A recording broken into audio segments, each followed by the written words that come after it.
Good morning and welcome to Mark's Business Check-In.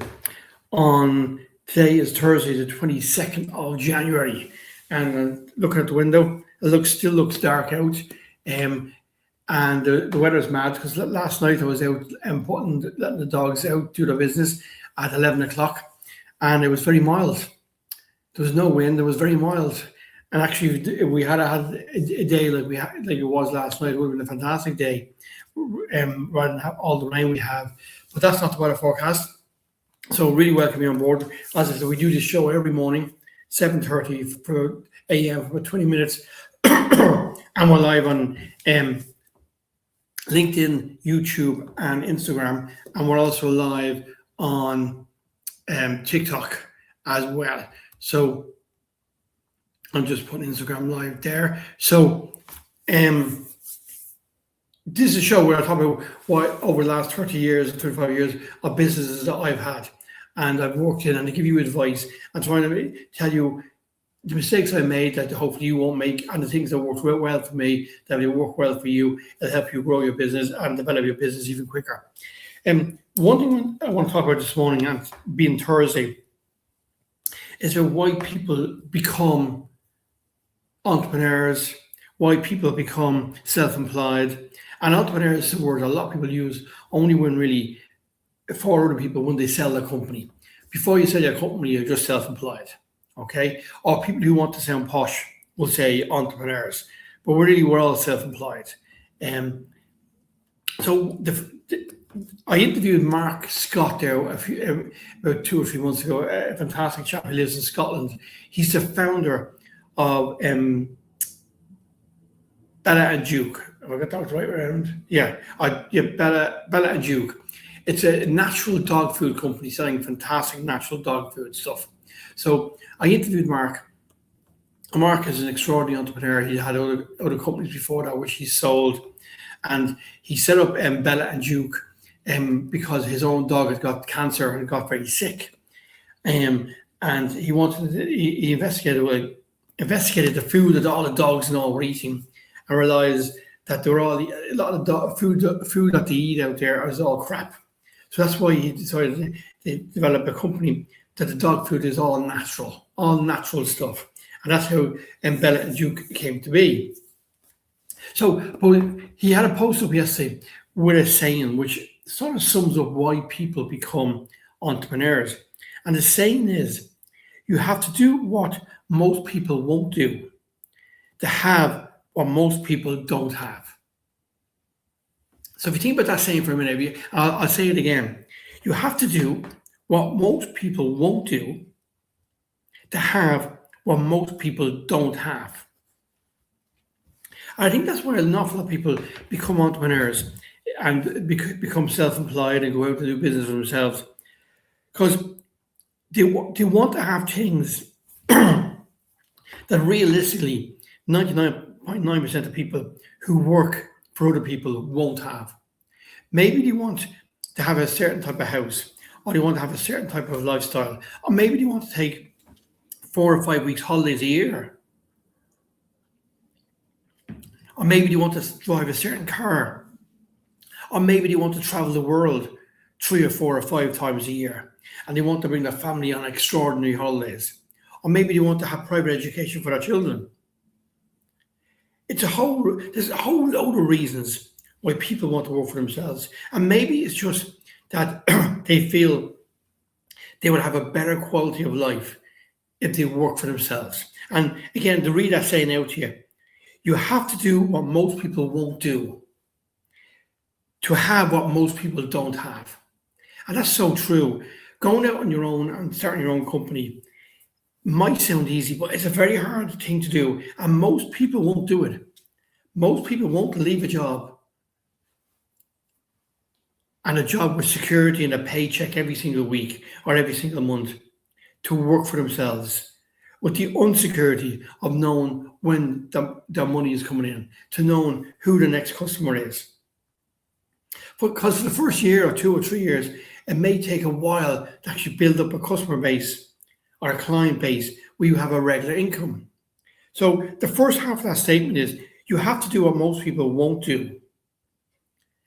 And working for yourself is a thing that people do that most people don't want to do. Most people are very happy getting on the bus this morning, getting on the train, getting in the car, walking, going into work to work for somebody else who will pay their wages, and then they will come home this evening, and they don't really care about tomorrow because they know the company will be there and they do the same thing tomorrow, the same thing the next day, the same thing the next day.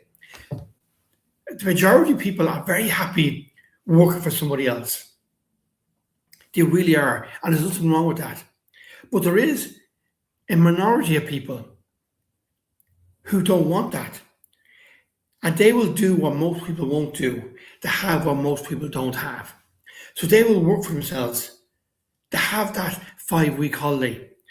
They will work for themselves maybe to always make sure that they're not working when the children are on holidays. Or they'll work for themselves because they want to dress in a certain way. Or they want to drive a certain type of car. Or live in a certain type of neighborhood.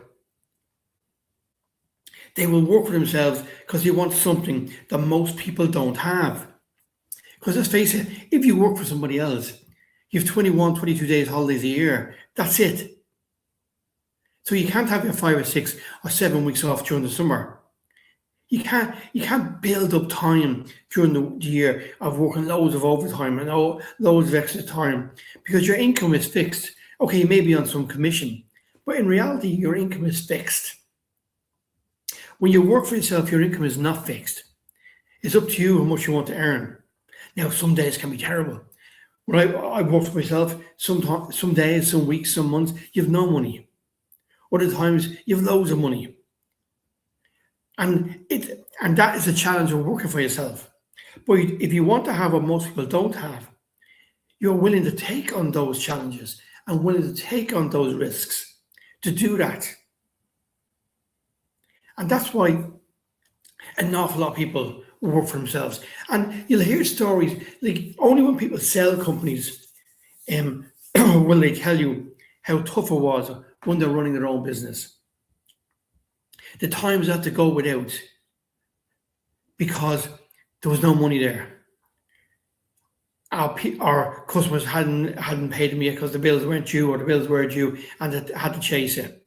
Like most people going into work today, unless you work as a credit controller, you're going to go into a company and you're just going to have your cup of coffee this morning and get on with your day, and you know you're going to get paid on Friday or at the end of the month. You don't have to worry about chasing the money to pay yourself. You don't have to worry about chasing the money to pay the rent for the building you're in. You don't have to worry to pay your heating bill or your phone bill or putting money in your petrol in your car. You don't have to worry about all of that because you're in a 9-to-5 job or a 9-to-6 job or whatever it is, and you know that you go in there every morning, do your bit, come home in the evening, and you'll get paid for it. You don't have to worry about ringing your boss every Friday, am I going to get paid? Because you know the money's going to come through. And that's what most people do, because most people like the security of working for someone else. And some entrepreneurs will say those people have an addiction, and the addiction is a paycheck. They just want their paycheck every week or every month. They don't want the hassle. Now, you will have some who have a yearning to work for themselves, and they'll do a side hustle, or as we used to call it, a part-time job, but to make it sound posh and to make it sound like it's something new and they'll call it a side hustle. Those are people, if they do the side hustle 2 or 3 or 4 days, 4 evenings a week, they want to work for themselves, but they don't want to take the risk of taking that big step and going out to work for themselves, which is a hard thing to do.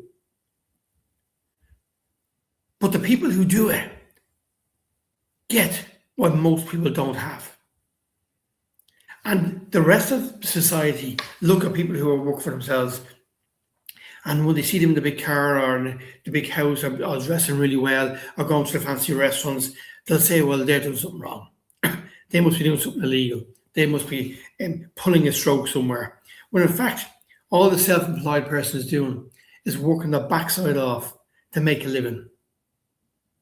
That's really what they're doing.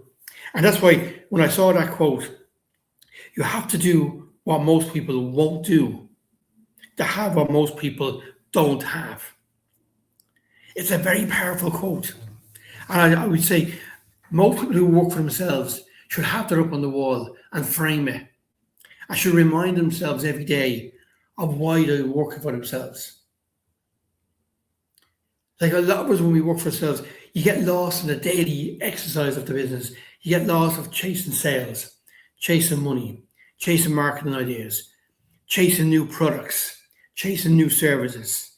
You get lost in the whole exercise or the whole life of working for yourself.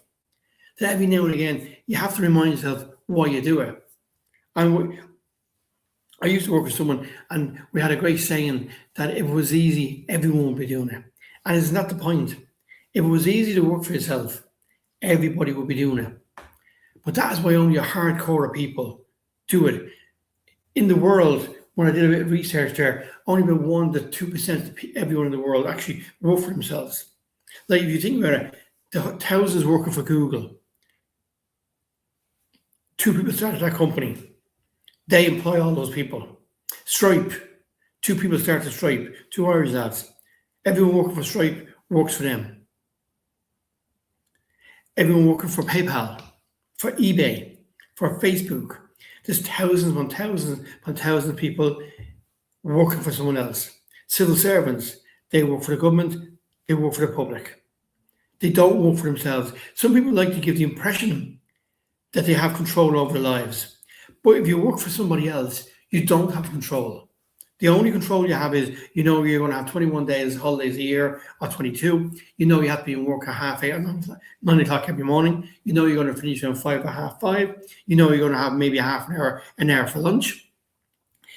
That's the only control you have. And even then, your employer can change your hours if they have to for certain reasons. My apologies, my throat.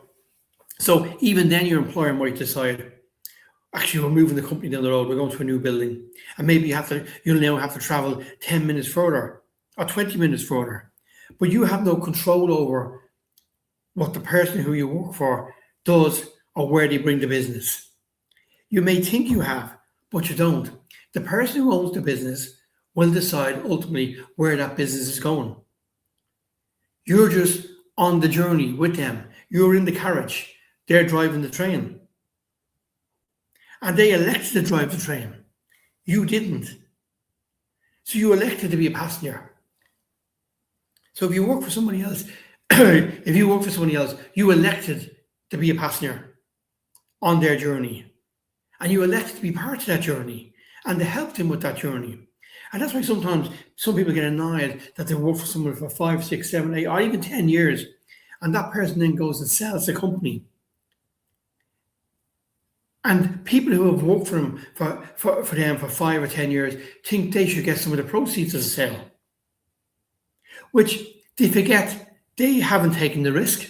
They haven't taken the risk every single day that company may go bust. And you might say, well, yeah, if the company goes bust, I'll be out of a job. Yes, but most employees find work quicker than entrepreneurs whose companies have closed down. Most employees find work quicker than self-employed people if the company closed down. And I've seen that in practice when I had to close down the accountancy, the advertising agency, because we got hit by a very large bad debt of over $500,000. And we couldn't keep going because the bank wouldn't support us. Because they felt we gave out too much credit. And we did. In hindsight, we gave out too much credit. But all this, I was employing about 55 staff. They were all let go.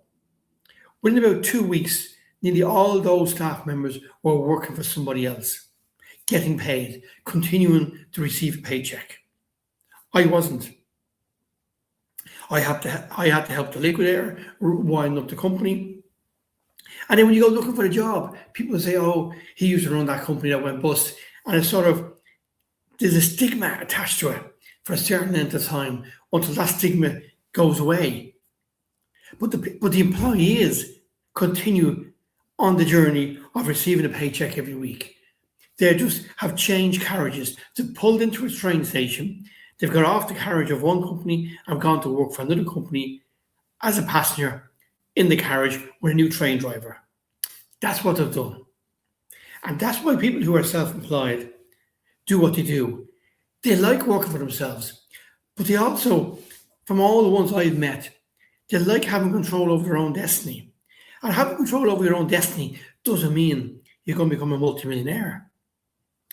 The majority of self-employed people just make a living and barely get by. But there's an awful lot of entrepreneurs out there who employ people and their employees are getting paid more than them. Because the person who owns the business is hoping at some stage that they may sell the business, and that's when their reward comes in. But there's many people who work on own businesses are paying their employees, their key employees, more than paying themselves. So many self-employed people, like taxi drivers, painters, carpenters, electricians, there's enough of people out there who wait for the phone to ring and have to chase business. And they're not making the money that people think they're making. And actually, in fact, they probably make more money working for somebody else. But they don't want that. They want to be able to make their own life and take control of their own destiny and where they're going. They don't want to be a passenger on the train. They want to be the train driver. They want to take that train out of the station and go to any destination they want to go to. They want to drive the company wherever they want to drive it. They don't want someone else telling them where they should go. They don't want someone else telling them what time to come in the morning, what time to have lunch, or what time to go home. They don't want any of that. They want control over their own destiny. And that's why people work for themselves.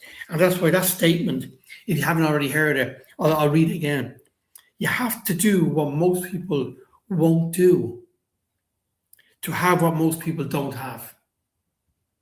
And if you let that sink into yourself, you have to do what most people won't do to have what most people don't have.